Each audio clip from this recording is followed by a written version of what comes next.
Where are you from? From the monastery of Rico. How long have you been doing this? For 1 year. And where are you going? To Lhasa. But it's at least 300 miles to Lhasa. How long will it take you? About 3 months. How many prostrations do you do a day? About 3,000. Per day? That's less than 4 miles.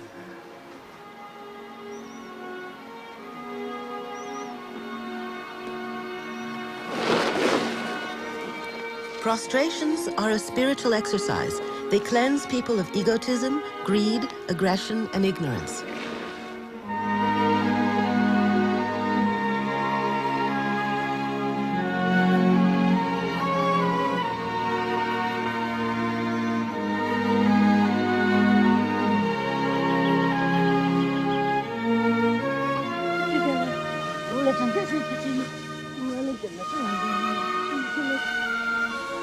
Tibetans make a pilgrimage to Lhasa at least once in their lives. There they pray for their spiritual leaders who fled the country in 1959 in the face of Chinese threats to destroy them. They honor and venerate Karmapa. Gyalwa Karmapa, the head of the long-established Kagyu sect of Buddhism in Tibet, older than the sect of the Dalai Lama. Karmapa marched with more than 100 monks over the Himalayas into exile. Umtse, Karmapa's tutor, quickly formed a new monastic community, and the ancient traditional teachings of Tibetan Buddhism continued to flourish.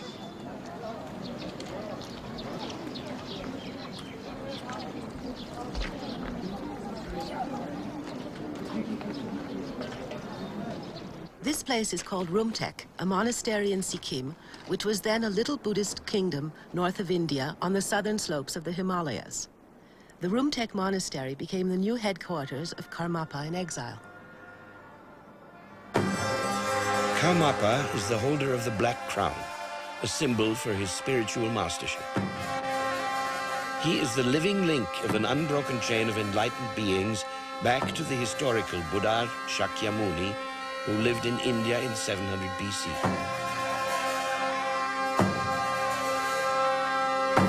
He is Buddha. Buddha Shakyamuni transmitted his qualities to his pupils, who also became enlightened and were able to help their pupils also to reach this state of self-liberation.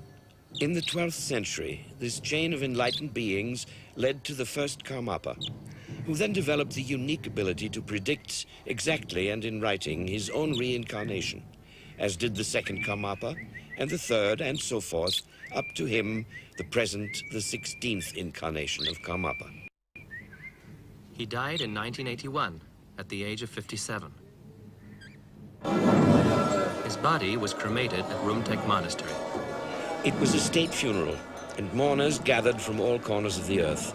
Karmapa has millions of followers. He left behind 4 young representatives or interim regents.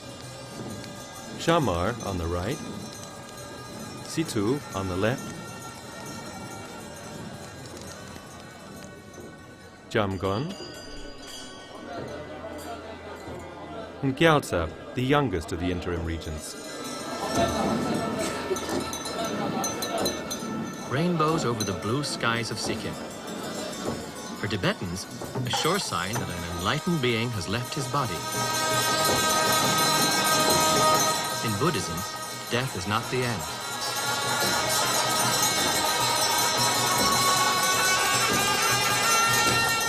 Karmapa died with the promise that he would again give a clear sign by which he could be recognized in his new life. But for a long time, no clues were found. Until 11 years later, I got some kind of one dream. Says the 14th Dalai Lama. The location, the area where you see the present is the Karmapa is born. One valley is naturally is the stones and the lawns looks is a high altitude, and then facing is the south. And there's some stream, small, beautiful streams.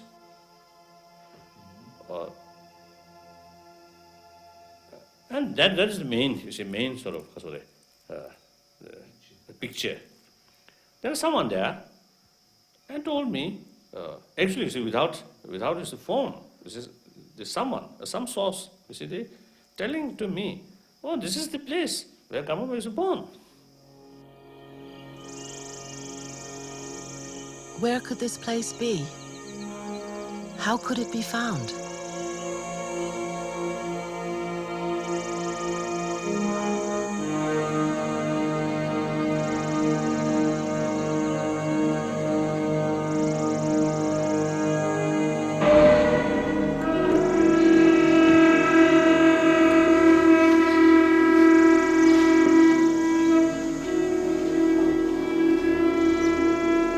Here in northern India is where Tsurphu, one of Karmapa's 4 interim regions, made an interesting discovery.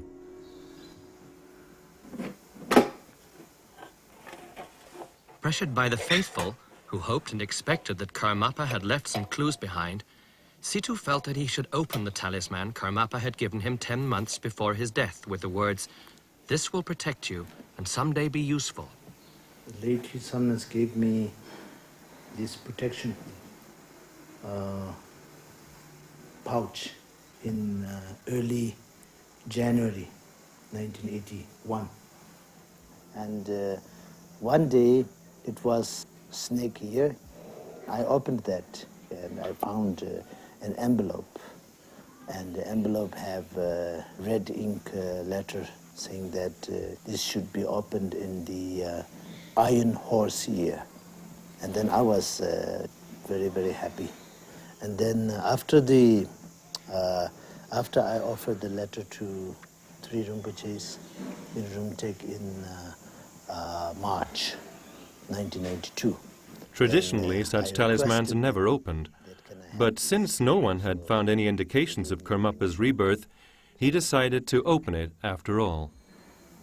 But the letter is still... Letter is in Rumtek, yes. Envelope and letter both in Rumtek. It's in the altar. Here in Rumtek Monastery, in the headquarters of the late Karmapa, this most important and holy document is protected by the Sikkim police, both from outside and inside. Absolutely no one has access to it. Only Karmapa himself, when he returns in his new incarnation, has the right to break these seals.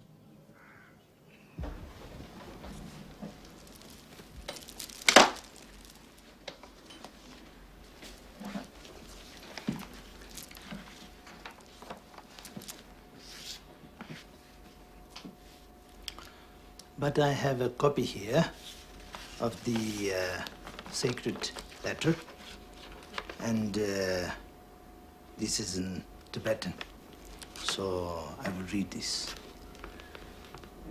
Emma ho rangrigni kuntude. Emma Ho. Self-awareness is always bliss. The Dharma Dhatu has no center nor edge. From here to the north, in the east of the land of snow, is a country where divine thunder spontaneously blazes, in a good nomad place with the sign of a cow. Method is Dundrup, and wisdom is Lolaga. Born in the year of the one used for the earth, with the miraculous far-reaching sound of the White One. This is the one known as Karmapa. He is sustained by Lord Drupa. Being non-sectarian, he pervades all directions. Not staying close to some and distant from others, he is the protector of all beings. When I discovered this, I was very pleased. And actually it was a tremendous relief. This is exactly the blessing and also inspiration of highest aspect, which we have been waiting, and we are finally blessed by it. So I was very, very happy.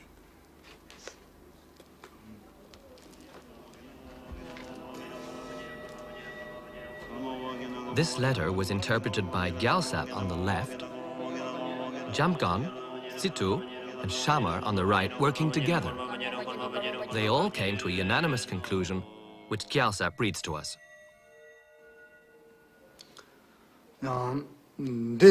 From here to the north, in the east of the land of snow, we interpret here as Rumtek, where Karmapa wrote the letter.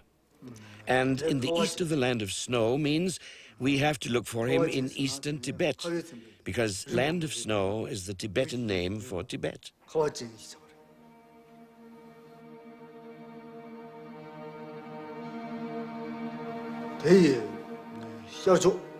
Where divine thunder spontaneously blazes indicates a district in eastern Tibet.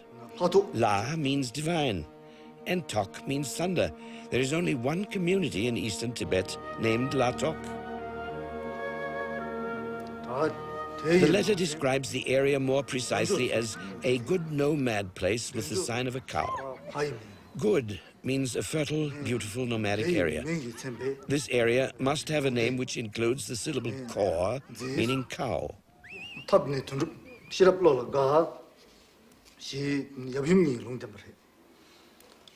The next line, method is Dundup and wisdom is Lolaga, predicts the names of the parents. It refers to the Buddhist symbolism.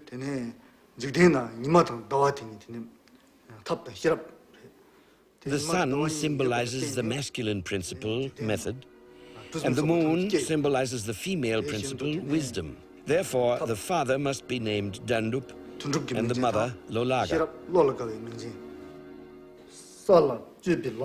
Born in the year of the one used for the earth, prophesies the year of his birth. During the relevant period in the Tibetan calendar, there is, in addition to the snake, dragon, hare, and tiger, only one animal sign used for the earth, the ox, 1985. The words, the miraculous far-reaching sound of the white one, refer to the white conch shell used in Tibetan religious music, which is always called the white one.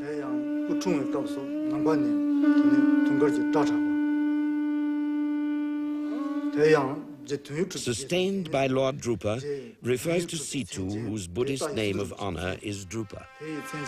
In his previous life, Situ had identified the last Karmapa and was chosen to exercise this function once again. With respect, so much for the moment. Jamgon, Karmapa's other interim regent.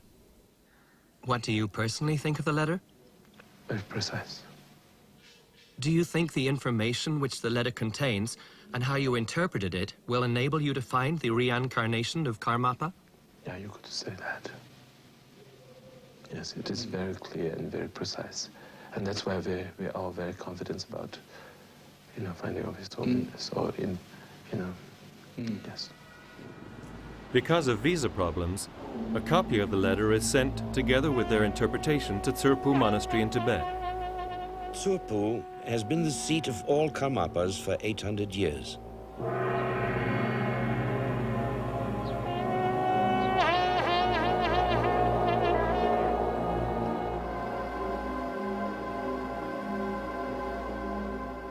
Drupon Dechen, the abbot of the monastery, gives Tomo the task of leading the search with the letter as guide. Take Ashang Ledro with you and travel to Kham in eastern Tibet, and then follow the directions in the letter. The reincarnation of Karmapa is something so unique. It's like an offering cup made of a pure blue Benshuya jewel. Hopefully, after 12 years of waiting, all our wishes are going to be fulfilled. The letter brings a blessing.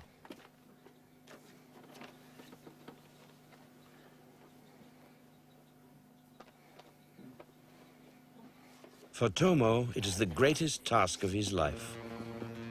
Only a handful of people know his mission, because indications and conditions could be manipulated and the search could therefore fail.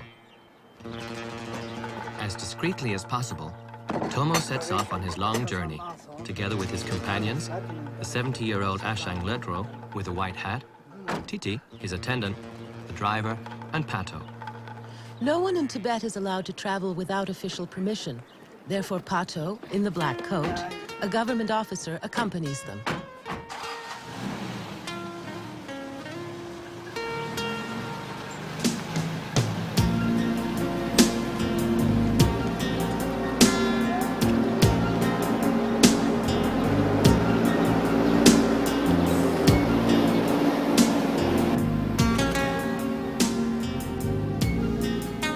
It's more than 1,000 miles to Latok, eastern Tibet, and several military checkpoints have to be passed.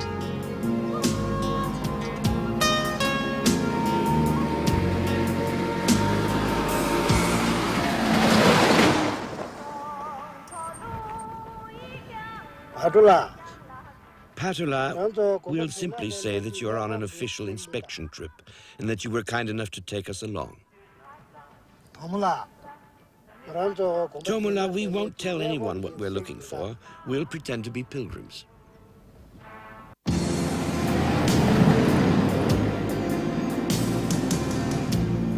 The job they have to do is very risky because searching for a reincarnation is condemned as a superstitious activity by the Chinese and severely punished. Therefore, they have to keep the reason for their journey strictly secret, and if they really find Karmapa, their hope is that Karmapa will protect them. Karmapa is not like an ordinary reincarnation. He's a living Buddha, and the Chinese would provoke an uprising in Tibet if they chose to condemn him, as they did up to now with many others. For 30 years, the Tibetans had been strictly forbidden to practice their religion. In the meantime, however, a very few selected monasteries have been given permission to rebuild.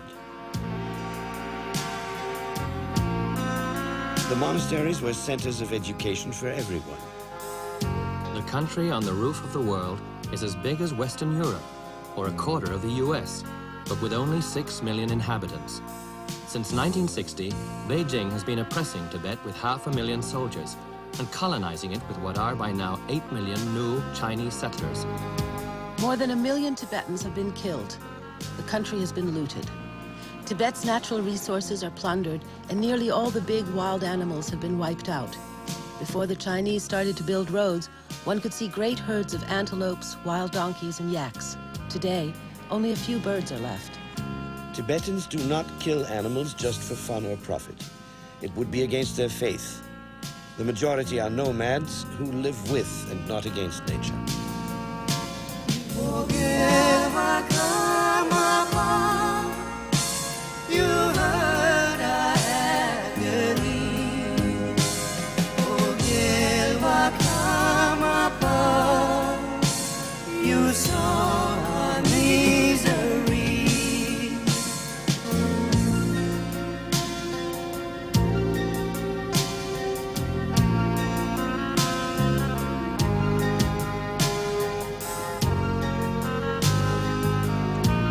Himalayan valley can be so large that it takes a whole day to cross. If the jeep has a breakdown, there is no one who can help. It is so cold that in the morning one can drive over frozen rivers, but by midday they're thawed out again, and these extremes of temperature are repeated day after day.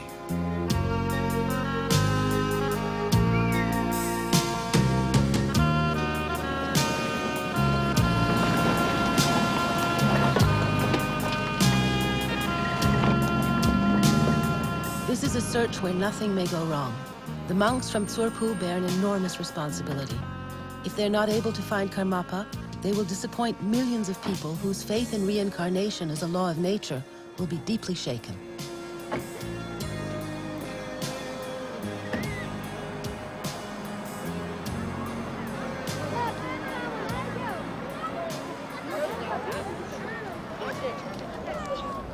The search party now has to proceed on horseback because there are no roads into the district of Latok. They need 4 riding horses and 1 pack horse for at least 2 weeks. Horses are rare and not easy to get, but with friendly words, they quickly come to terms.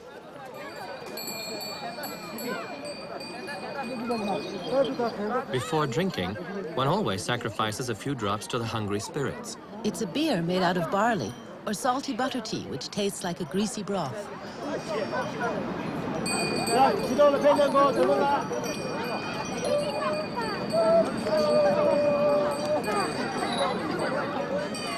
The horses of the Himalayas are pretty small, but they're tough.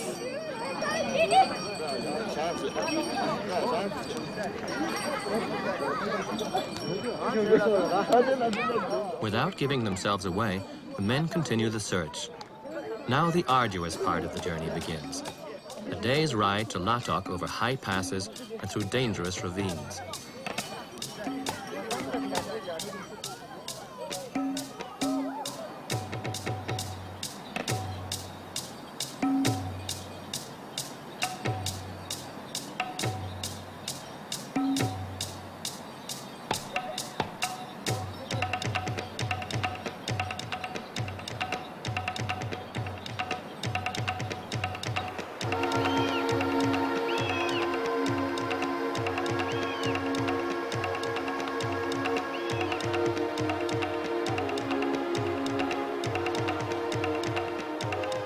The monks of Tsurphu have sent Officer Pato on ahead to see if the coast is clear and to find accommodations in Latok.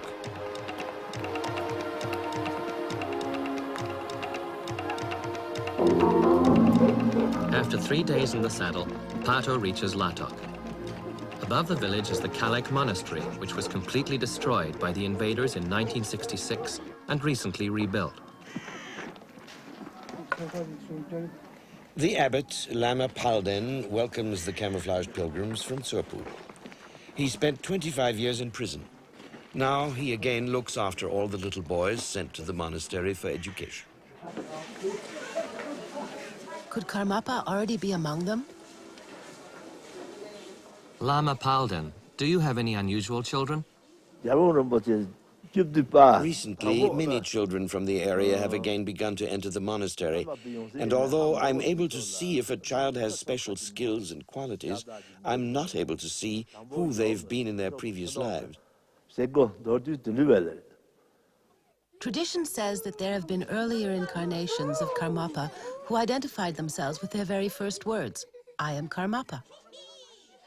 In the case of such a child, however, his personal data always had to correspond exactly with the indications in the letter of prophecy.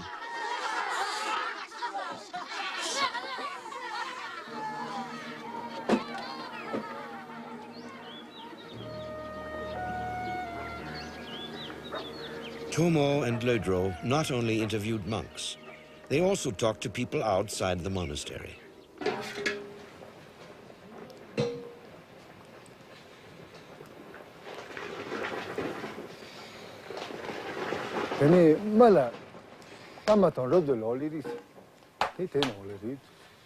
They asked me about a place with Khor in its name. Yes, I said. Pakor, the Valley of the Cow, isn't far from here. And they wanted to know if there was a woman named Lolaga. Yes, there is. And her husband is called Dundup. The men said they were relatives and wanted to know all about their children. So I told them Lolaga and Dundup had 6 daughters and 3 sons. The oldest must have been born in the year of the hare, the middle one in the year of the ox, and the youngest in the year of the pig. When they heard all that, one of them folded his hands and began to weep.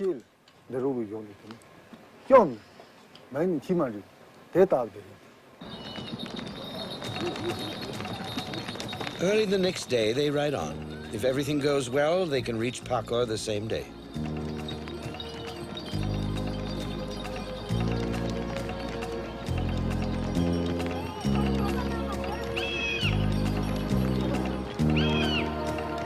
"12 years of waiting, and now only one more pass to cross."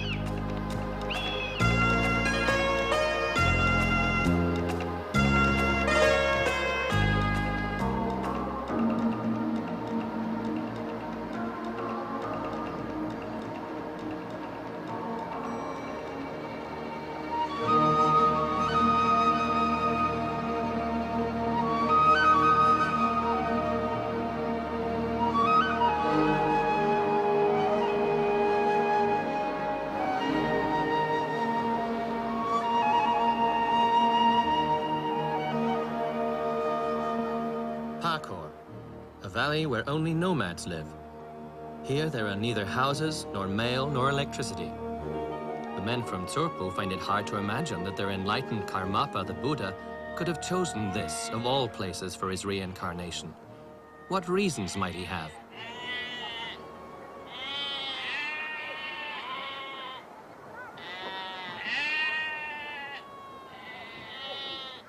Could this be Lhasa?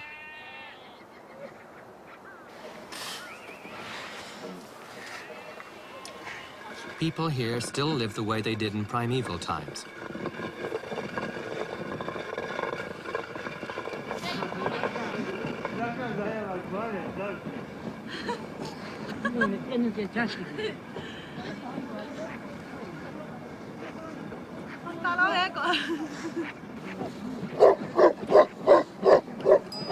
Finally, the search party finds its way to the tent of Dandup and Lhasa. If what they've heard is true, then their middle son, who was born in the year of the ox, must be Karmapa.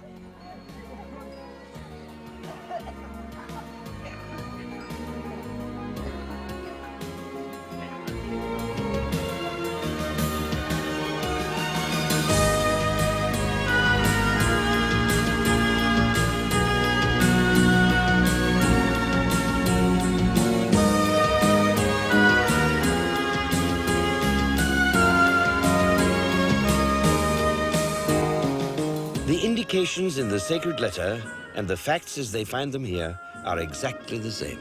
The dream of the Dalai Lama has been confirmed.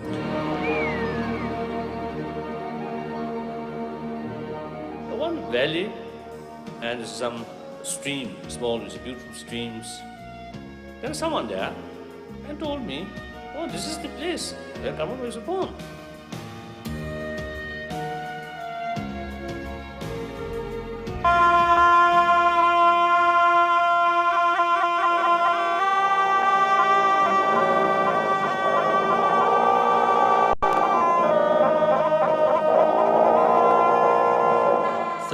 Years after the 16th Karmapa had to flee from the Chinese invaders and Tsurphu was completely destroyed, the 17th Karmapa returns once again to his ancestral home.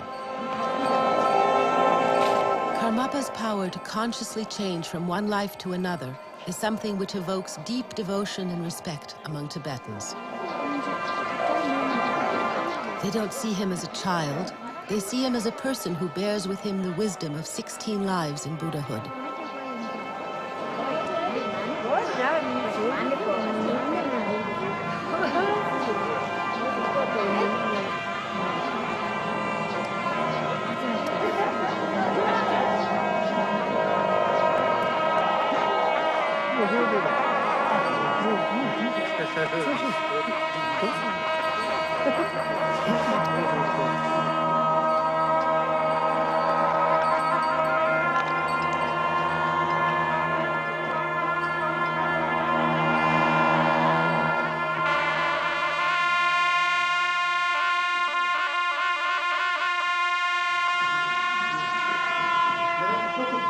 He's being shown his throne in the Great Hall of Prayer. No, not the little one, the large one over there.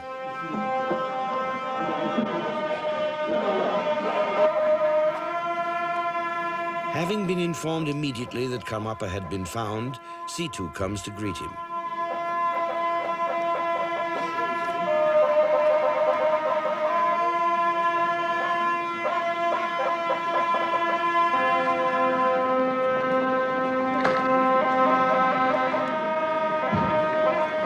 With him is Gyaltsap, one of the interim regents. They come to welcome the new Karmapa.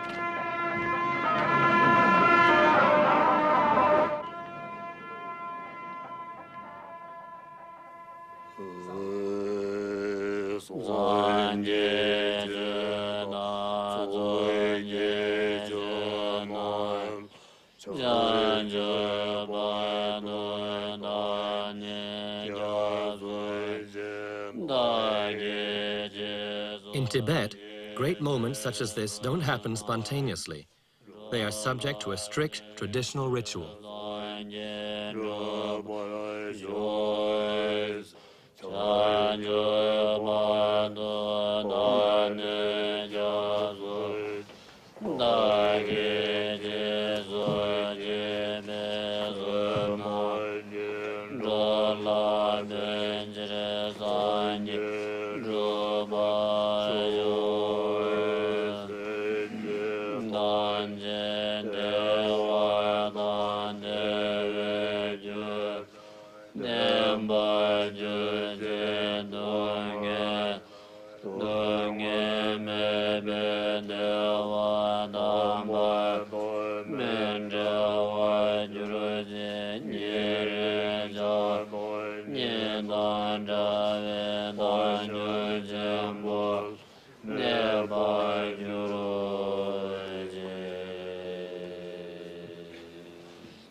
Umtse, the chief tutor and master of ceremonies of the previous Karmapa in Rumtek.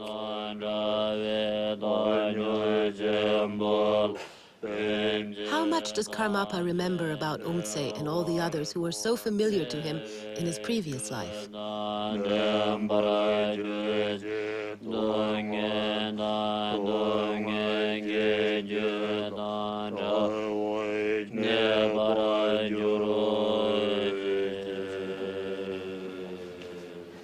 And this is the occasion for the official photograph to commemorate Karmapa's successful reincarnation.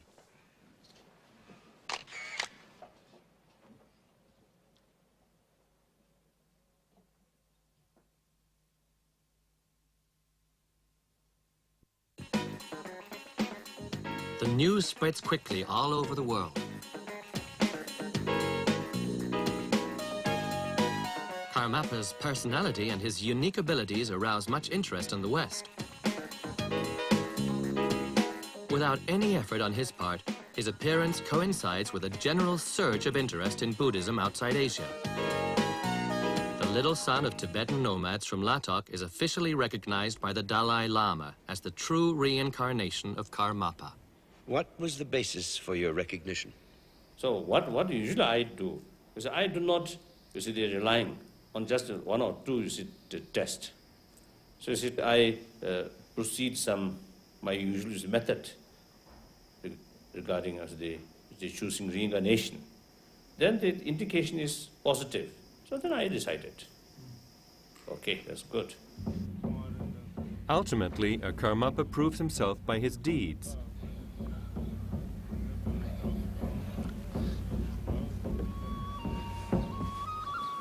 The letter of prophecy said that he would not be staying close to some and distant from others. He is the protector of all beings.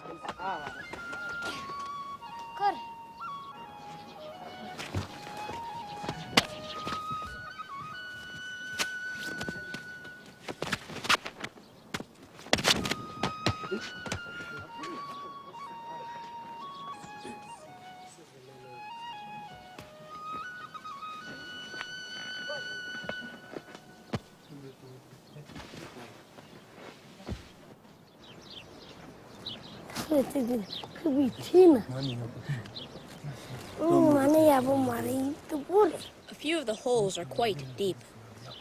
Some Karmapas left the impressions of their fingers in the stone to prove the power of mind over matter. The Chinese left gaping holes in the wall, which prove their faith in the power that comes from the barrel of a gun and demonstrate their hatred of religion.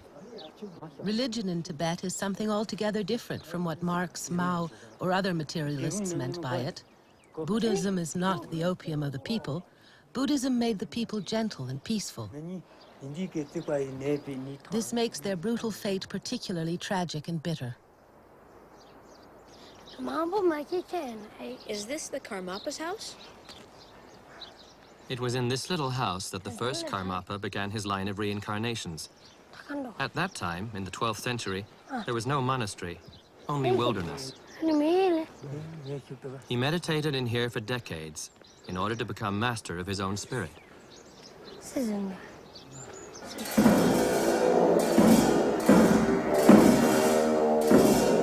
All of the 16 Karmapas were clearly identified by the prophecies they left behind in their previous life. And in this way, the line of reincarnations has remained unbroken for 800 years. The first Karmapa became famous for his miracles, and a monastery grew up around his modest little house at Tsurphu. Like the first Karmapa, his successors withdrew from monastic life to the seclusion of their hermitages and caves. These still existing places of retreat are objects of veneration for pilgrims. Most of them are still in use. Surviving here in the winter at temperatures of minus 40 degrees is proof enough of extraordinary spiritual power. It was in this hermitage, along with his mother, that the 10th Karmapa spent 30 years meditating. In each life, again and again, the Karmapas, through profound discipline, attained that clear-sightedness which enabled them to see beyond the borders of death.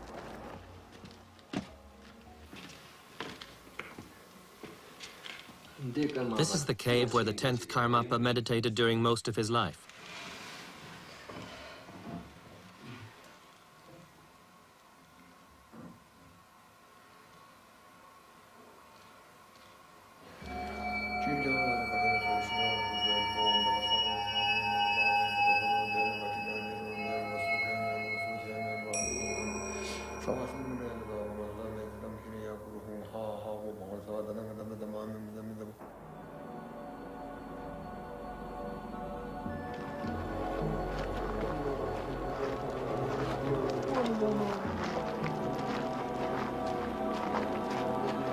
Reincarnation aside, all the little boys previously identified by the letters of the deceased Karmapas turned out to be outstanding personalities, musicians, poets, engineers, philosophers, who also had the gift of prophecy.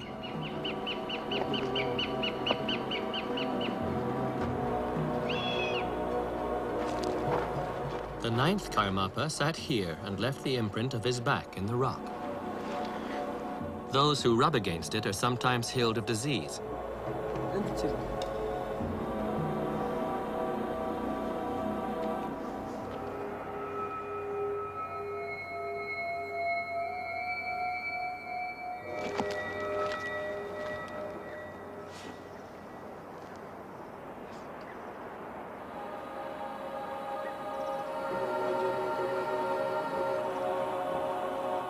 Meditation without any distraction is the only means of transcending the limits of the body. In order to achieve highest enlightenment, the 7th Karmapa had himself walled in here for 7 years. Without words or eye contact, food and drink was given to him through a hole in the wall and left him through another opening in the bottom of his tiny stone box, where he could not stretch his legs.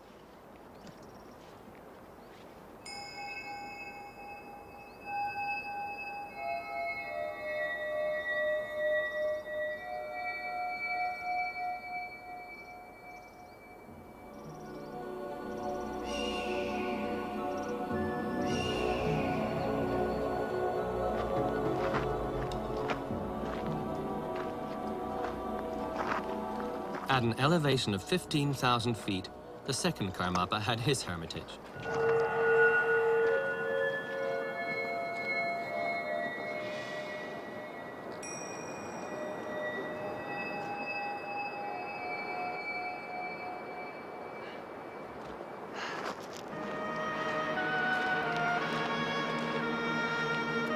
This house even survived an earthquake and the attacks by the Chinese in 1966.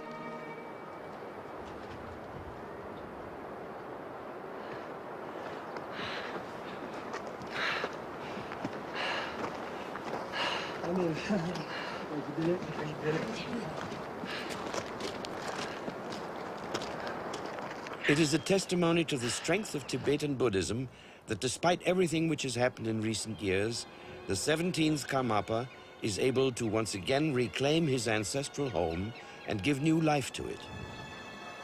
By thus dying and returning in a new body and with a new nationality, he surmounts political borders which would have been impossible to cross with the same body and as an exile. This is his first outing on horseback since he has returned to Tsurphu. It takes him to the lower garden and passes by the protective deity Mahakala, who watches over the teachings of Buddha at the gates of Tsurphu.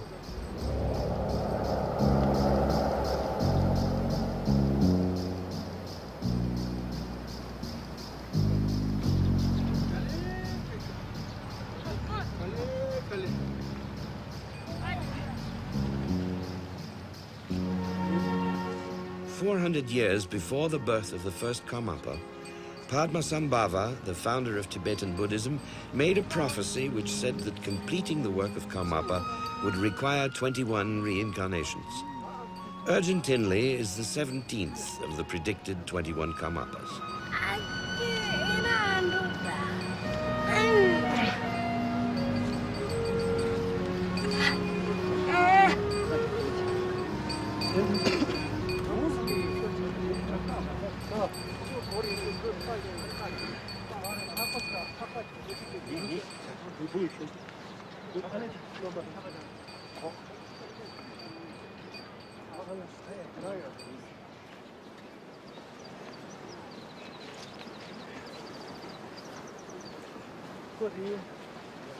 There's something in there. A demon lives in this stone. He has to be got rid of, or else something awful will happen. Can't it wait until tomorrow? No, now. Take him out and don't get tired. I'll show you where he has to go.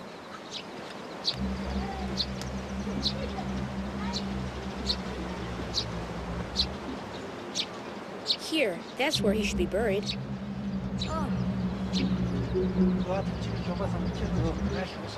But the wall might cave in if we remove the stone. Shouldn't we support it? No. Very well then, let's begin.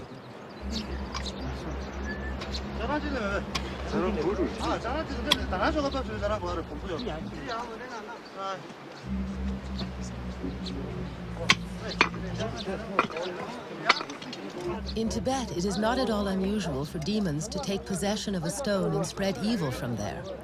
The breaking of such stones in a special ceremony which forces the demon to flee is quite common.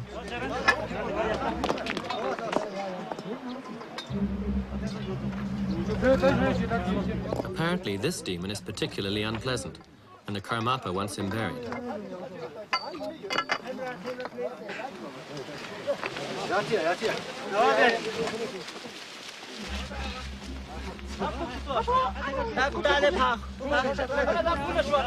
He's to get a decent funeral.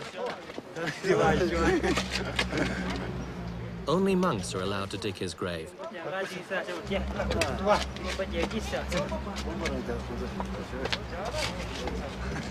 And he's to be given a bed of flowers.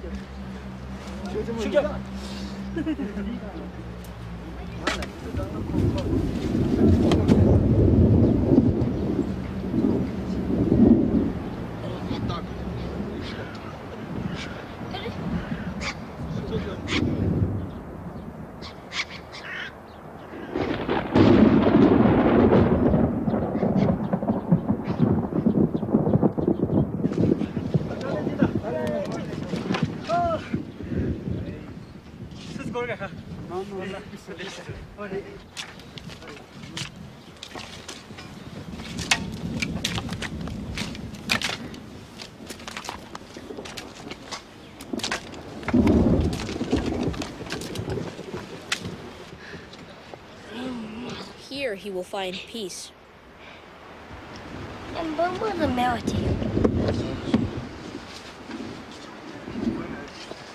Stay there and calm down.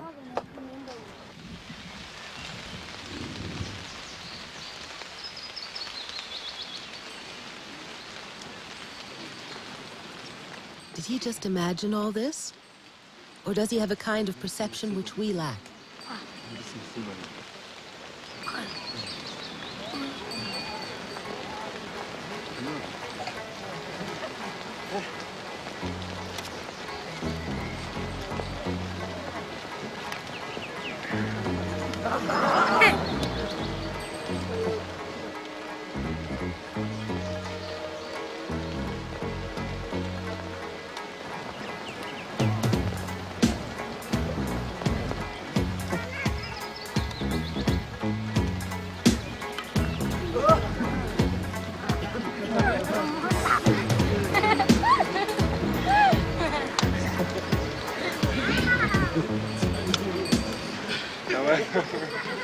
Tsurphu and Gyaltsab have arrived.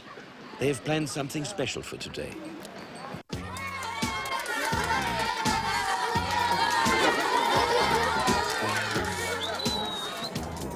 A vacation from the monastery can last for a couple of days. The Tibetans love picnics and outdoor activities.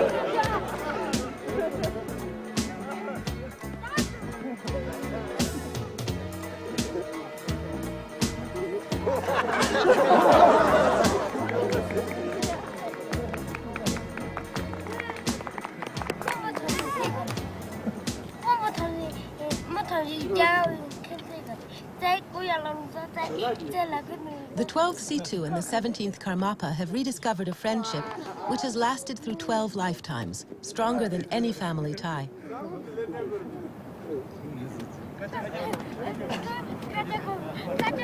At a party like this, even someone as austere as Gyaltsab, one of the interim regents, can become playful. A form of stately Tibetan rock and roll.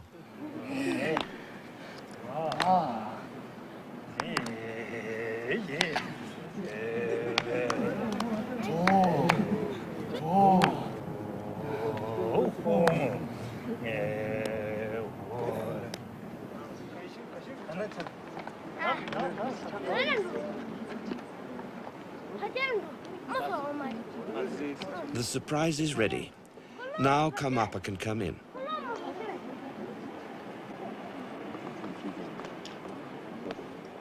It's too dangerous for predators like these, armed with savage teeth and claws, to indulge in... A generator, a television set, and a video recorder have been brought from Lhasa especially for today.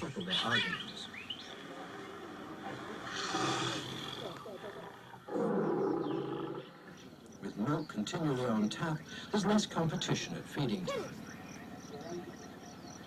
These two domestic cats are operating in the same way, like overcrowded lambs. Between them, they have 12 kittens, and it's a free-for-all as He's far never as seen machines like this before, at least not in this life. Tsurphu has brought along a special film, which he now shows Karmapa.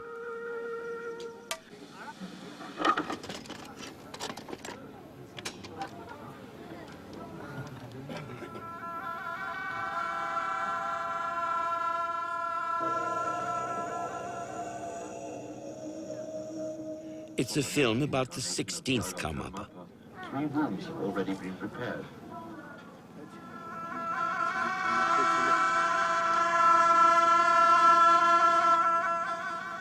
Ranjan Rukpa Dorje, the last Karmapa, was born in Tibet in 1924.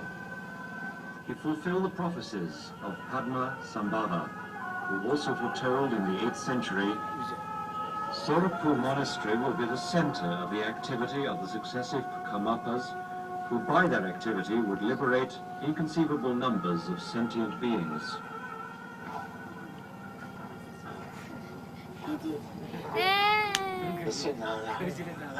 Many thousands of families in Tibet have close links with the Karmapas and have always given generously to the monastery. Tibetans are sure that the new incarnation of the Gyalva Karmapa will one day come back here to Tsurphu.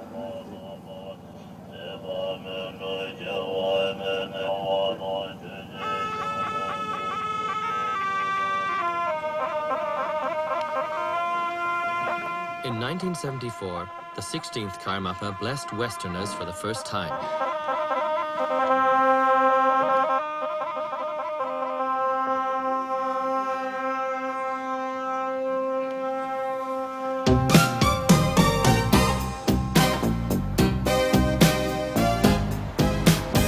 On arriving in the United States, he went to Oribe in the Arizona desert to pay his respects to the Native Americans of the Hopi tribe.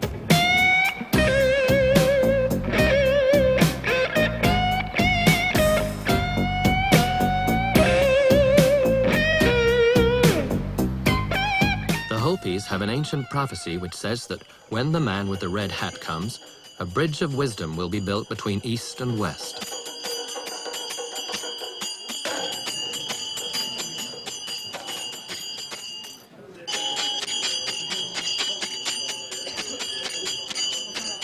After Karmapa's visit, the Hopi called a meeting of all their medicine men. They confirmed that Karmapa had fulfilled their prophecy.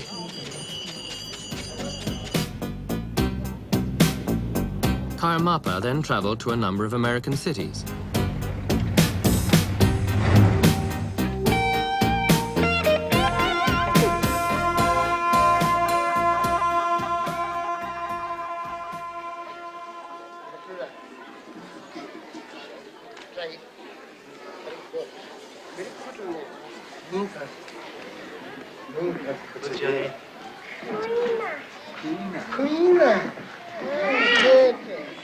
After he left, centers for Tibetan Buddhism were founded there.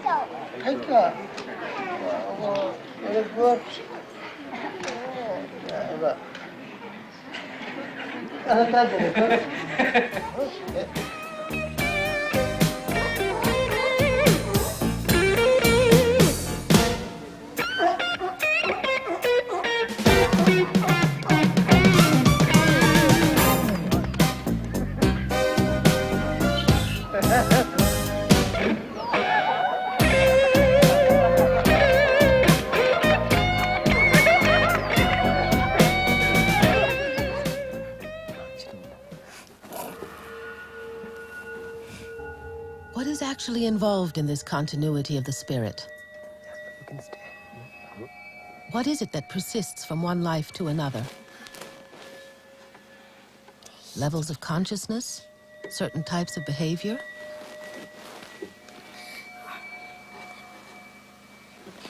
Belief in a direct connection between one life and another is made possible by our own personal subjective experience. The Buddhists believe that every human being is the focal point of a spiritual as well as a biological heritage. Karmapa is spiritually descended from Karmapa. Biologically, this is his father, Karma Dundup Tashi, age 54. And this is his mother, Lolaga Poldozum, age 46.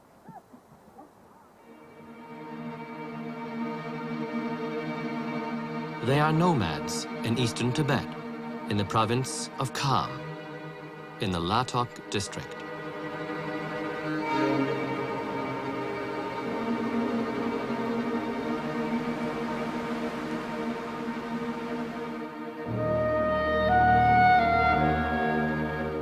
And this is the Pakor Valley. The family have been living here for generations.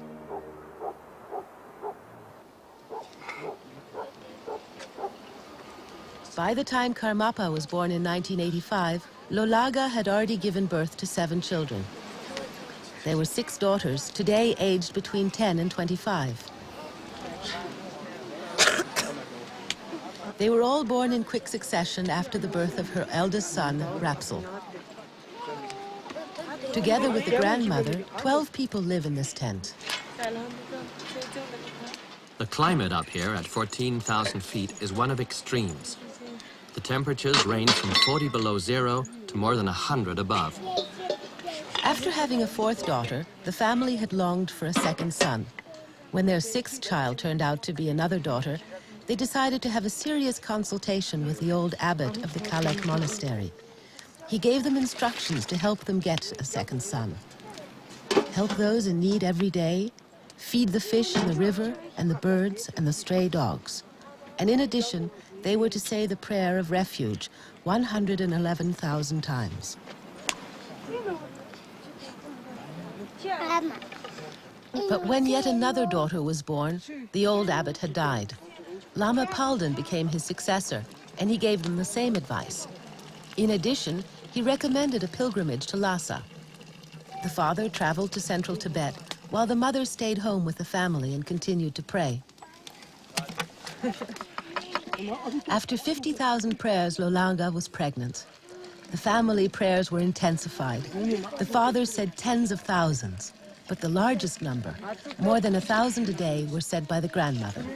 She tells how, at the birth of her daughter, there had already been signs that Lolaga would greatly benefit Buddhism.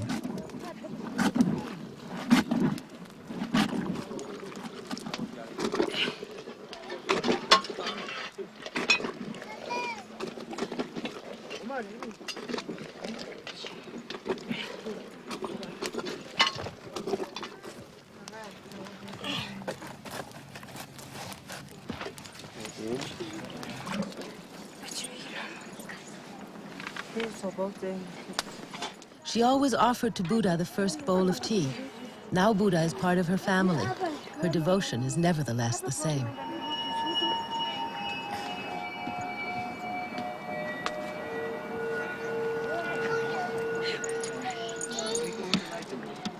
In the rough climate of Tibet, 20 or more cups of salted butter tea every day are a matter of survival.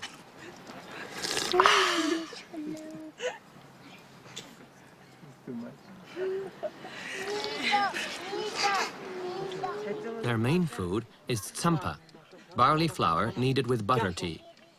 In addition, they eat a fair amount of meat. Vegetables do not grow up here. Their oldest son, Rapsel, 27, is responsible for the herds. Karmapa's family owns about 90 yaks.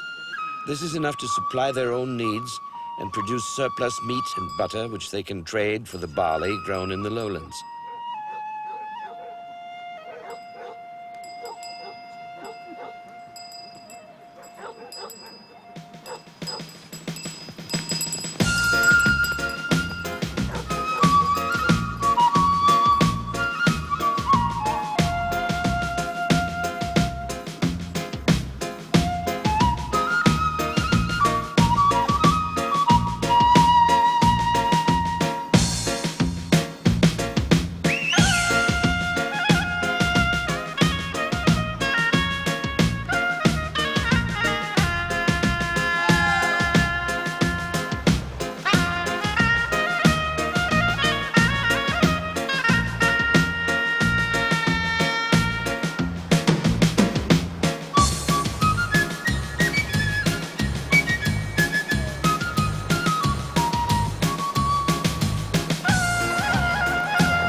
They use every part of the animal, not just the meat and milk. The hair of the yak is spun into the threads with which they make their tents. The fur itself is made into blankets and coats, which are worn winter and summer. Nothing is thrown away. For the Tibetans, nature is sacred.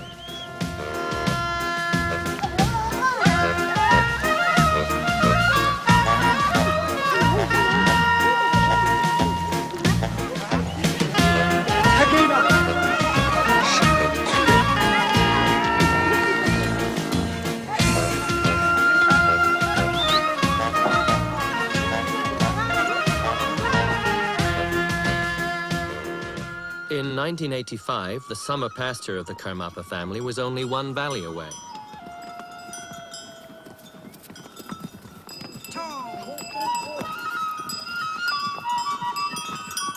Four times a year, the family packs up and moves the herds to new grazing lands.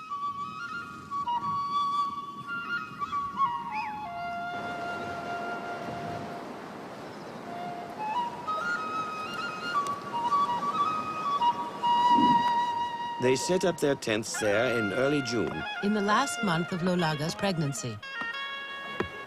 The 111,000 prayers still hadn't all been said. Anxiously, they asked themselves, will it be a boy this time? She dreamt of 3 white cranes who brought her a golden letter from Padmasambhava, the founder of Buddhism in Tibet. They told her to keep the letter secret until the time was right.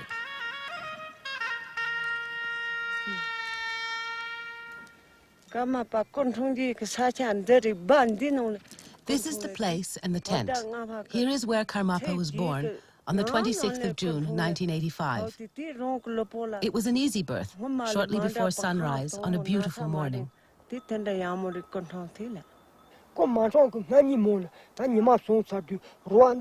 I can't explain it, but the evening before there was a rainbow over the tent, even though the sun had already set. Naturally, I had no idea that the child was Karmapa, but the many wondrous signs which accompanied his birth made us very happy and gave us the certainty that this child would be of great benefit to Buddhism.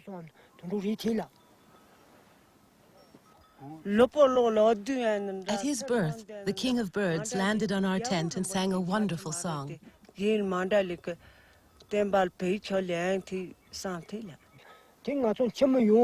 On the third day after his birth, we also suddenly heard conch shell horns resounding everywhere. At first, I thought it was an aeroplane. Everyone around here heard it. This sound lasted for an hour and a half. Our neighbors, the Sipas, the Tsewogs, and the Chudzoms will tell you the same thing. I looked out, but I couldn't see anything.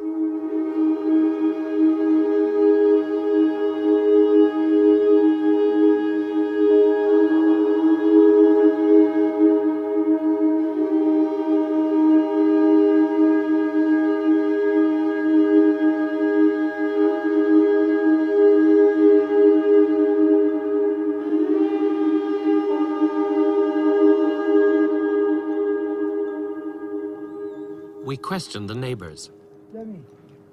Were you here when Lolaga's second son was born? Yes, naturally. Did you notice anything unusual? Oh yes, it was very strange. Suddenly, everywhere in the valley you could hear a sort of droning sound. I thought it was a swarm of bees, but there was nothing to be seen. It lasted for 2 hours. When I was outside, I thought the sound came from inside. And when I was inside, I thought it came from outside. Excuse me, could we ask you a question? When Lolaga's second son was born, can you remember hearing anything unusual? Was there any special sound? Everywhere, everywhere.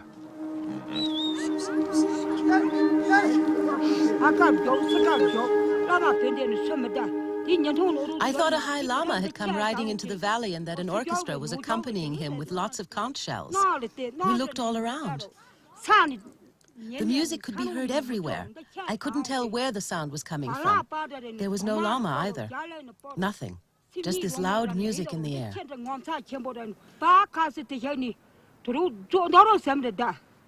How long did it last? About 2 hours. And when was that? Summer. In the year of the ox, I think. Yes, she's right.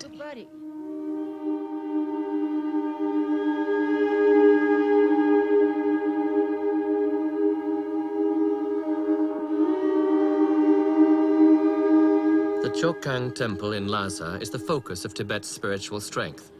It is located below the Potala, the Dalai Lama's palace.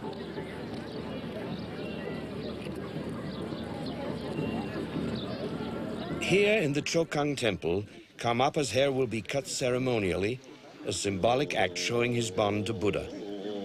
Normally, this rite is performed in front of a higher Lama, but Karmapa does it at the feet of the Chovo.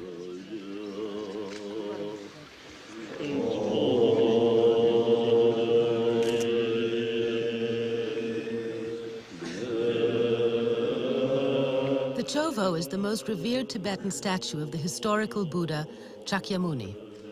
This is only the second time in Tibet's history that a Karmapa has celebrated his hair-cutting ceremony here in the holiest place in Tibet. Karmapa is receiving his personal Buddhist name for this life, Urgen Tenle Dorje, plus 9 other names.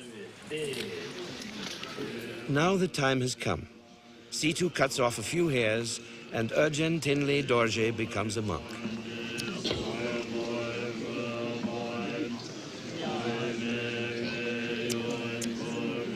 That a religious ceremony such as this could take place with the knowledge of the Chinese occupiers also has its political consequences. The fact is that the Chinese consider reincarnation pure superstition. Even so, they recognize Urchin Tinley as Karmapa. And what's more, they do so only because their political enemy, the Dalai Lama, has identified him as the true reincarnation. In view of the fact that the Dalai Lama cannot visit Tibet, and it is forbidden to even mention his name, the Tibetans were immensely gratified to see Karmapa officially receive the Dalai Lama's congratulatory scarf, or katak, in full view of the Chinese occupiers.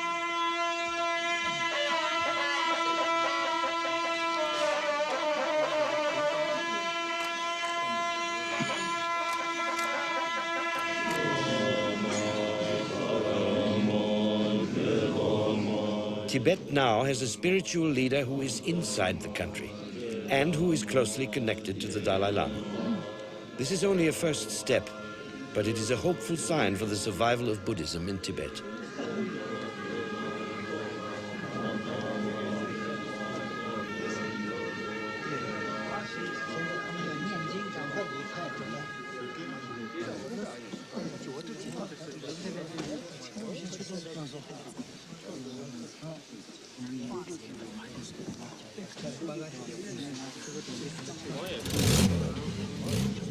In order for Karmapa to travel freely throughout the world to meet his many followers and complete the work of the 16th Karmapa, he will have to perform a delicate political balancing act between China, occupied Tibet, and the outside world.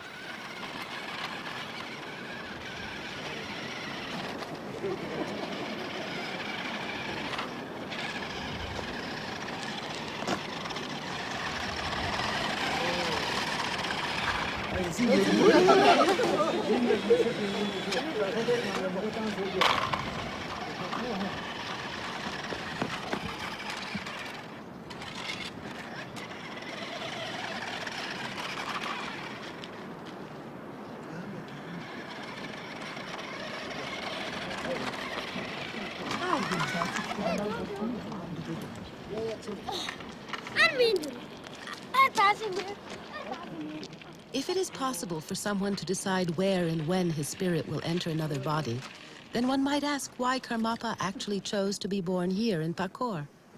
He could have been born in Sikkim, or in the United States where he died, or as a Bhutanese prince. But nothing like that. These were his playmates.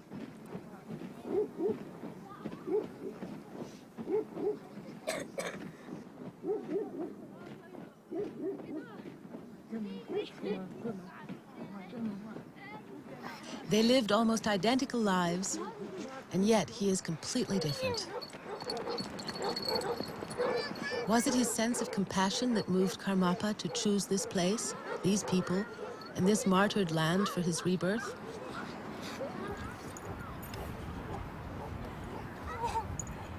His mother, Lolaga, has only animal dung as fuel for cooking and heating the tent.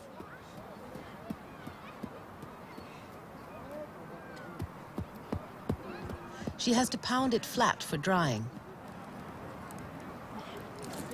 When she was a child, she collected dead wood in the forests around here. It's hard to believe that this area, like all the enormous expanses of eastern Tibet, was once a huge forest, full of trees so large that it took several men with outstretched arms to encircle them. What happened to the trees? In my childhood, there was a dense forest here. But during the last decades, all the forests have been cut down. One mountain after another has been stripped. Here, there are only tree stumps. This is all we have left. The trees have all been floated to China, and now nothing grows here. It's terrible.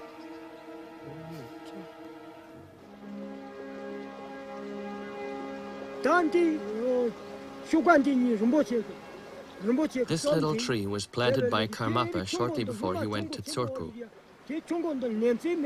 The spring here had almost completely dried up, and we didn't have water left for ourselves and our herds. Now it's bubbling again. Karmapa conducted a ceremony in front of his freshly planted tree.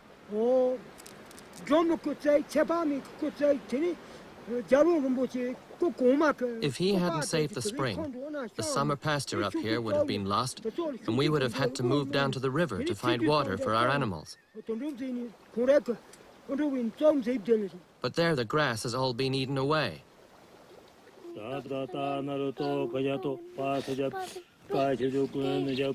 Umtse was in close contact with the 16th Karmapa throughout his life.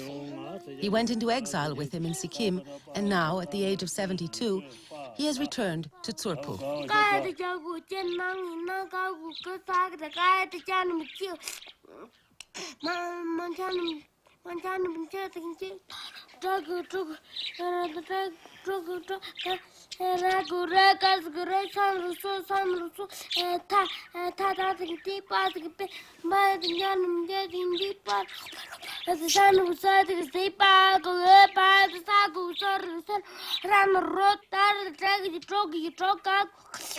Karmapa often doesn't feel like school, but there are some texts which he knows by heart after only one reading.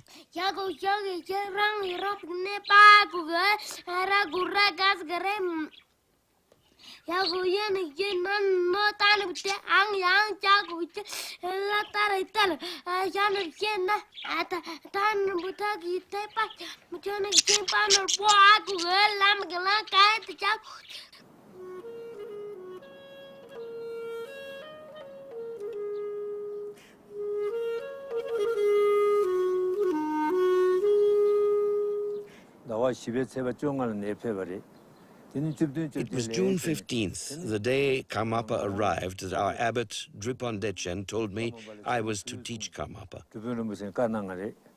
Traditionally, one starts with the alphabet, but he'd learned all that at home already. When he wants to, he can learn well and fast. He's very much like the 16th Karmapa. He loves birds. He likes to play. His mentality is like that of his predecessor.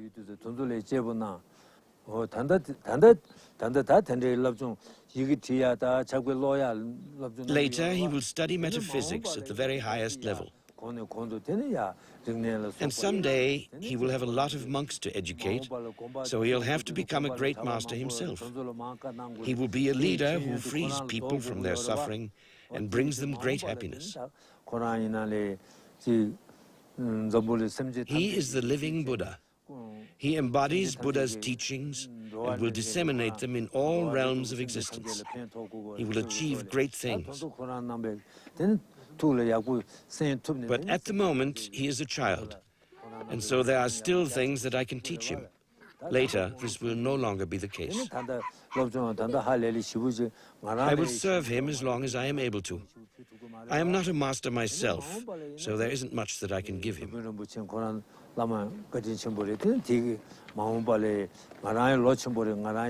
Besides, I'm old and frail. I could be dead in a month or in 1 or 2 years, one doesn't know. In the future, he'll determine his own activities. They will depend on the power of his spirit and the greatness of his compassion, and on the degree of his enlightenment.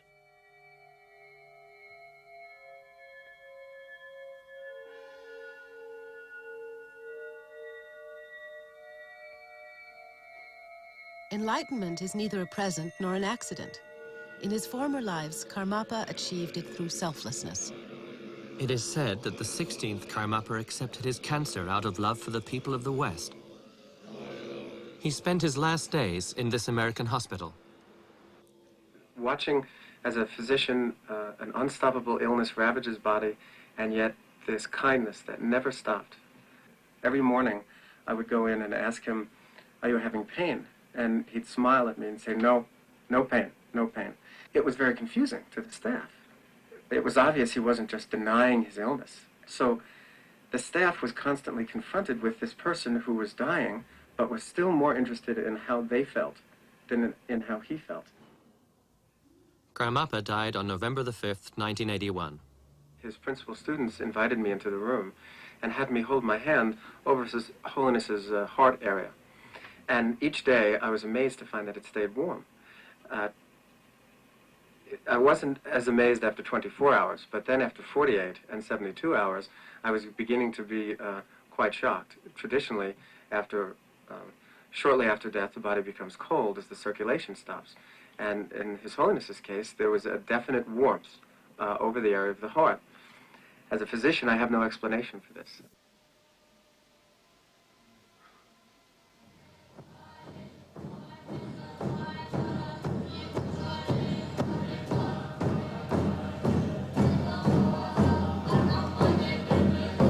Ever since his death, Karmapa's followers, both monks and lay people, have been praying that he might quickly return to Earth in human form.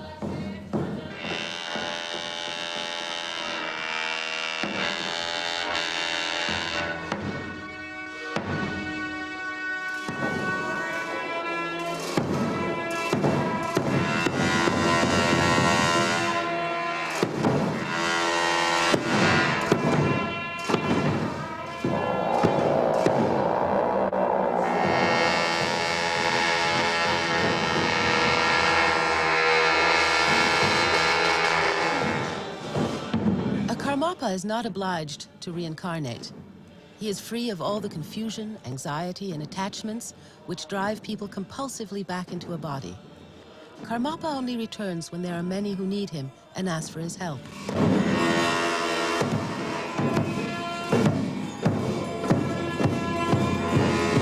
The spirit moves freely, independent of whether he has a body or not. The famous 1,000-year-old Tibetan Book of the Dead teaches that experience is based upon projection. The projection is the image of the world we make for ourselves and which we call reality. According to this traditional teaching, the world of our experience is a dream. It's like watching a film which emotionally is very real for us, but has little to do with the reality of sitting in the cinema. Tibetans believe that, like this metaphor, experience continues after death. The projector is the spirit which cannot die. The show goes on, so to speak. If we become conscious that it is our mind which produces the film, the experience, then we can stop the projector of our mind and become aware that the true nature of our spirit is emptiness.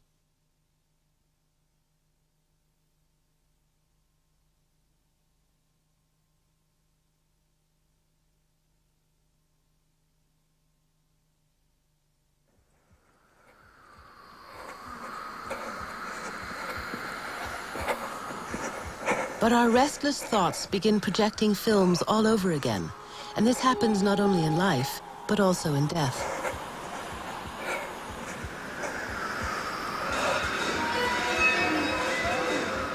The Tibetan Book of the Dead even says that experience during death without a body is 7 times more intense. And it can be weeks before we realize that we've died.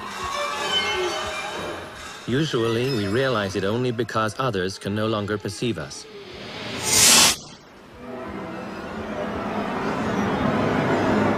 And we no longer leave traces in the sand. Then we understand. This is death.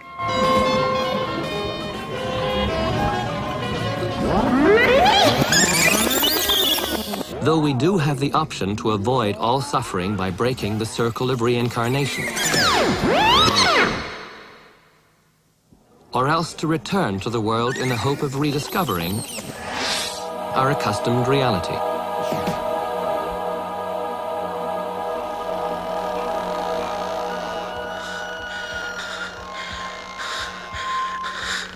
We again pursue our projections and search for ourselves.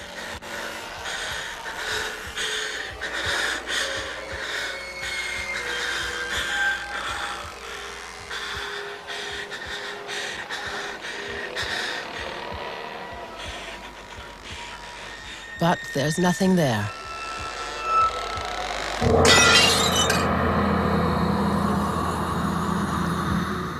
So the solution is a new body.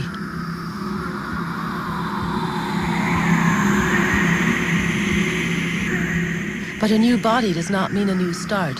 It's just a continuation of the fate we have created for ourselves. Karmapa says, don't be afraid of death. Death does not put an end to our experience.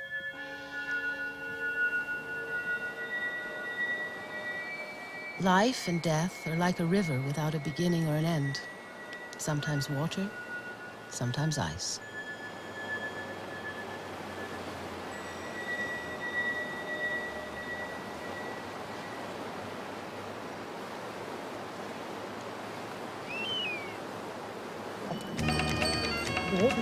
The family sets out to Tsurphu to be present at the enthronement of their son as the new living Buddha. Even Karmapa's little brother is going along. The family had been longing for a second son for so many years. And now, as Karmapa, he's left them. The last-born child is again a son and a comfort to them.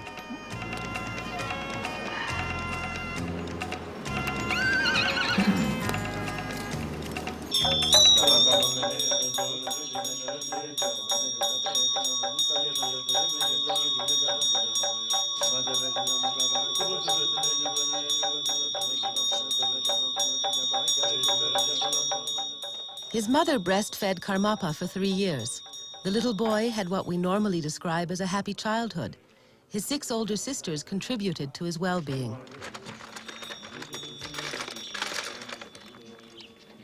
Immediately after he was born, his mother sent one of his sisters to fetch water at the river. When the sister came back, she said a magpie had just given her the name of her new brother, Abogaga. And so, for the first 7 years of his life, until his discovery, he was called Abogaga.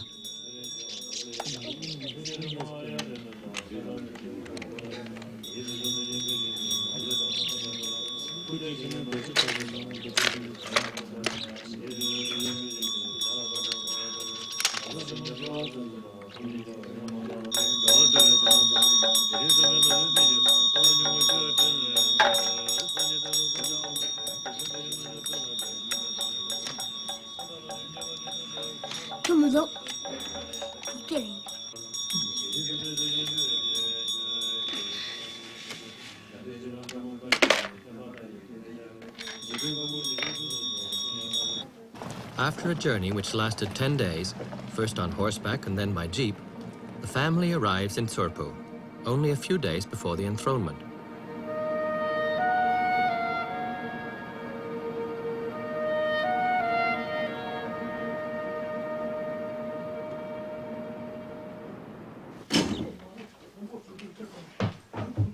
For the first time, the family meets their little Abogaga as the great Karmapa. Karmapa is now as much an object of reverence for them as for everyone else. They cope with this situation neither with pride nor with sadness, but with respect and humility.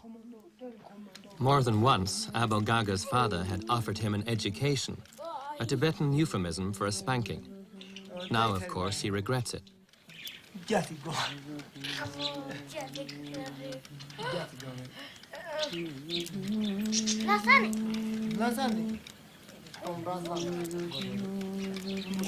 Isn't the little boy sad about being separated from his family? He seems to feel completely comfortable being Karmapa and being the boss here. He already had his 7 years of untrammeled and happy childhood with his family, and he doesn't seem to miss them.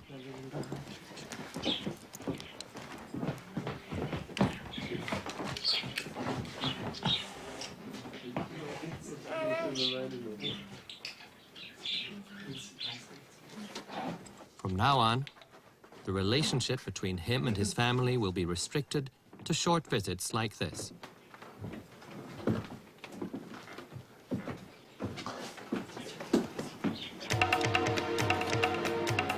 For the last 48 hours, the throngs of pilgrims have been pouring into Tsurphu. The news that Karmapa has returned and that he will be enthroned at the 8th new moon has spread like wildfire. For Tibetans, the new moon is always a good time to begin something. It is then that the male and female energies are in harmony. Most of the trucks come from enormous distances, sometimes more than 1,000 miles. It's no wonder then that many of the trucks give up the ghost during the final struggle up the last few feet to Tsurphu. The day before the enthronement, huge quantities of gifts arrive, which other monasteries and sects have sent to the new Karmapa.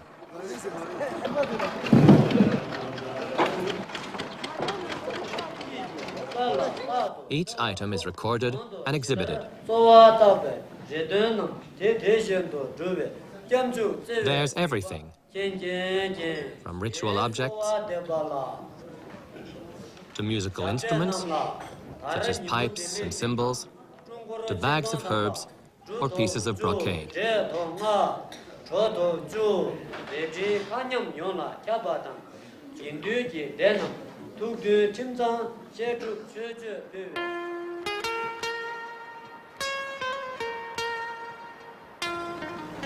It's dawn on the day when the Buddha will once again ascend his throne.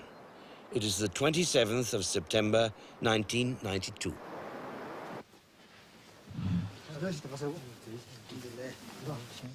Karmapa doesn't seem to find these huge crowds very exciting.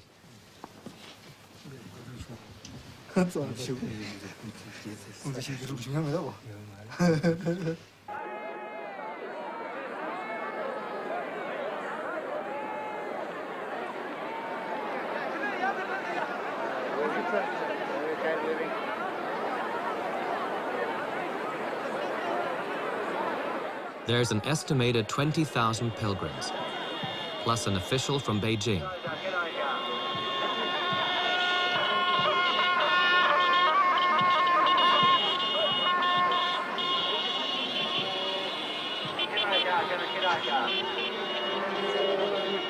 He comes with the order to turn this day into a political event.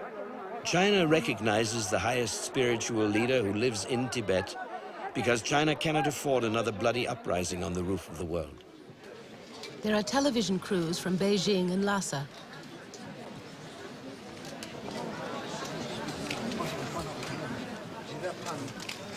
The official presents Urgyen Tinley Dorje with the Red Book of the Central Committee, with the state seal of his recognition as the 17th Karmapa, the living Buddha.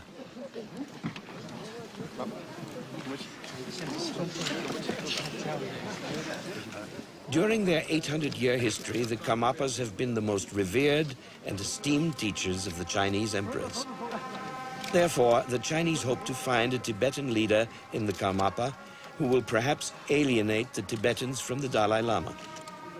But Karmapa and Dalai Lama can never be played off against each other.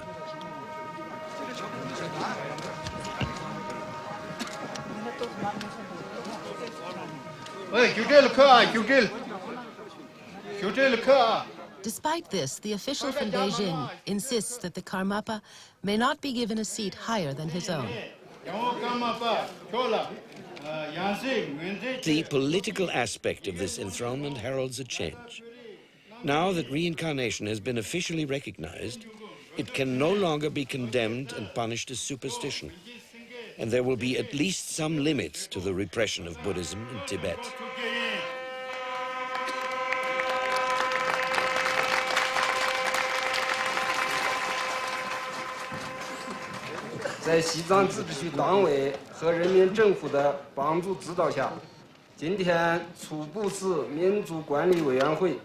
With our recognition, we show that our government respects the religious freedom of minorities, especially of Tibet. The politics of religious freedom is a stable and long-term one. Consequently, we hope to see a strengthened socialism and patriotism originating from the monks, religious believers, and the monastery administrations. Tibetan Buddhism should be preserved.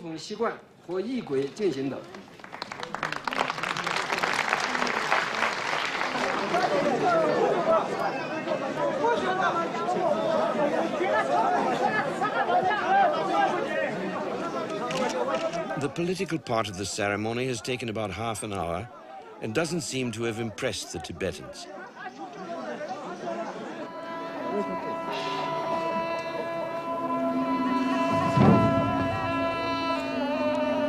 As soon as the Chinese delegation has departed, the Tibetans surge forward to take their places.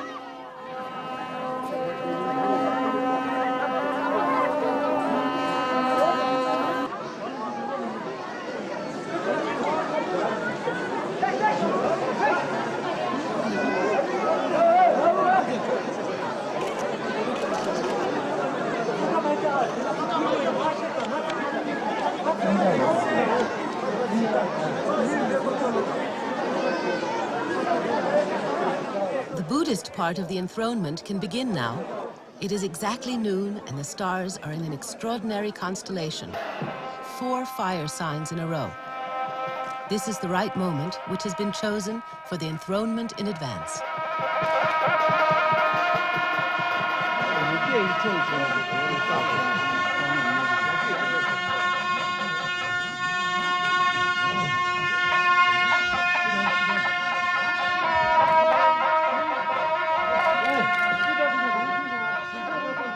The letter of prophecy which Karmapa had written in his previous life is now returned to him. Together with the letter of recognition from the Dalai Lama and the judgment of the Tibetan state oracle, it is presented to him in a yellow scarf. Karmapa is once again Karmapa.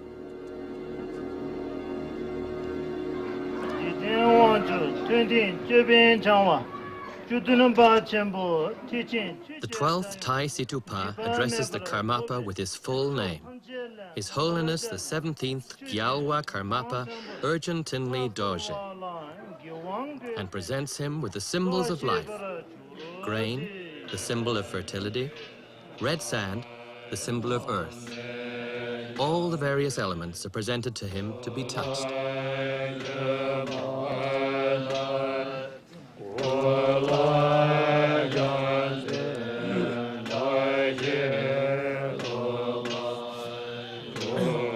There are extensive explanations of the interrelatedness of everything within the universe.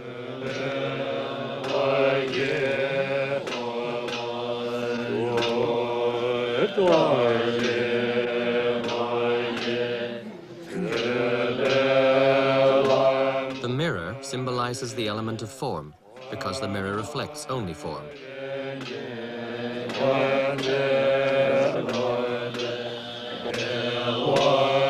With this enthronement, Tsurphu was and has remained the chief residence of the Karmapas, the living Buddhas. Visitors who couldn't get a seat inside the temple listened to the ceremony over loudspeakers.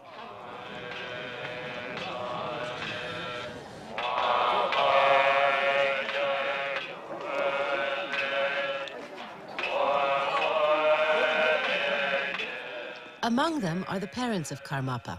To Buddhists, they have no special importance and are no closer to the Buddha than anyone else. Seen from the point of view of reincarnation, a child's qualities are derived from his former life and not from his parents.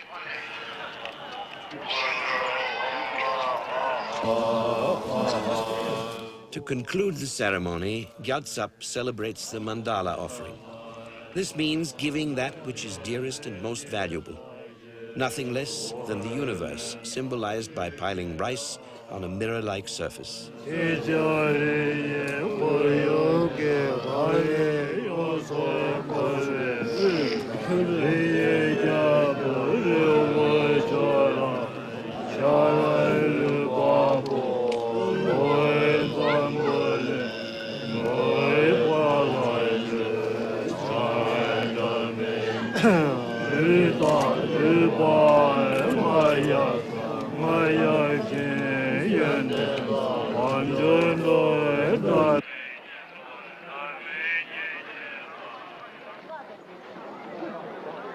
Now everyone can enter the temple.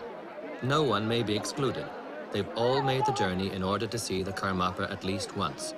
One good reason for the high throne is to keep the Karmapa from being crushed by the crowd. And somehow or other, the greeting scarves and personal gifts have to reach the Buddha himself.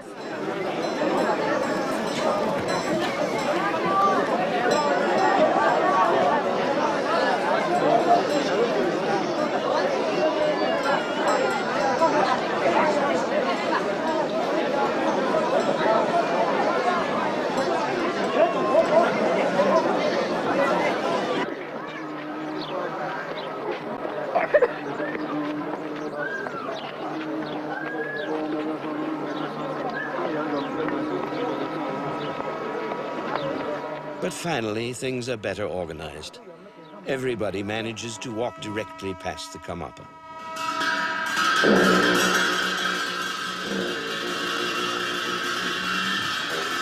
They receive his blessing and can see him from close up. For Tibetans, merely having seen the Karmapa ensures that one won't be reborn as an animal.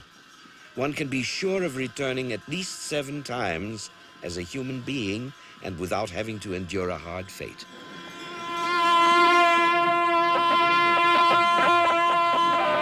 In order to have a concrete sign of the spiritual gift they have received, each pilgrim is given a red thread which will protect him.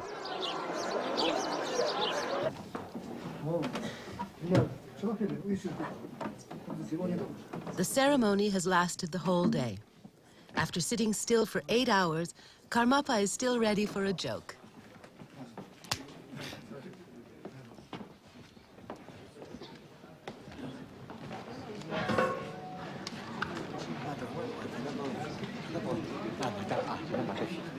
Next day, his family's visit is over. They set out on the long journey home, where they will go on with their nomadic life as before.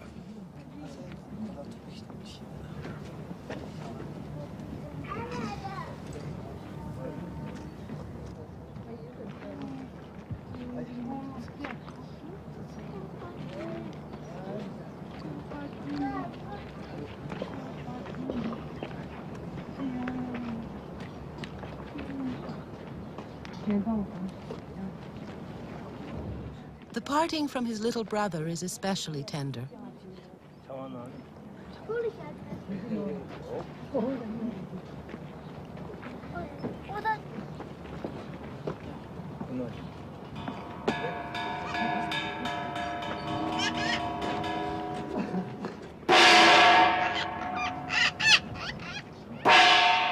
The family feels that Karmapa would have been too precious to keep for themselves, and they gladly give him up for the benefit of others.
For 7 days, the pilgrims dance and celebrate to express their joy at Buddha's reincarnation.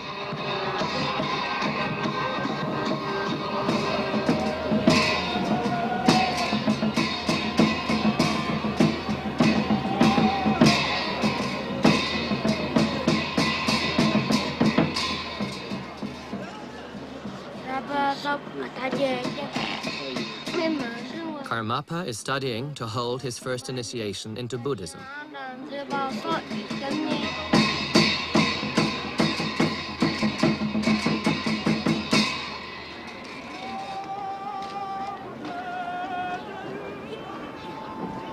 It is to be his first public teaching, and during his life there will be many, many more, in Tibet and all over the world.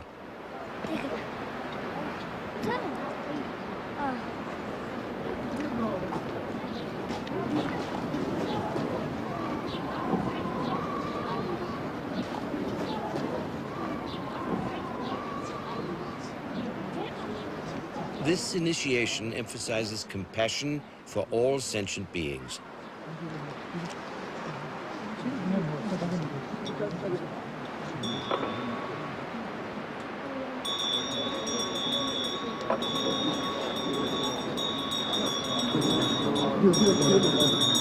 It is preceded by a purification ritual.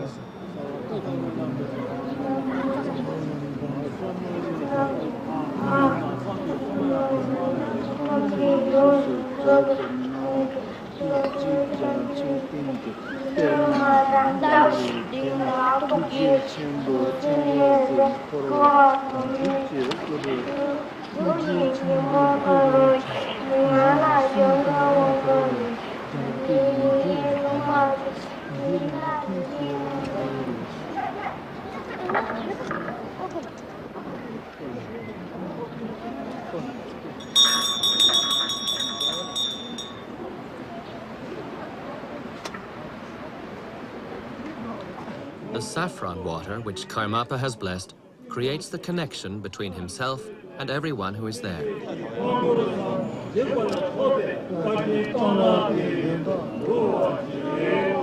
Essential qualities of the Buddha are perfect knowledge of the past, present, and future, and the wisdom to see the true nature of all phenomena.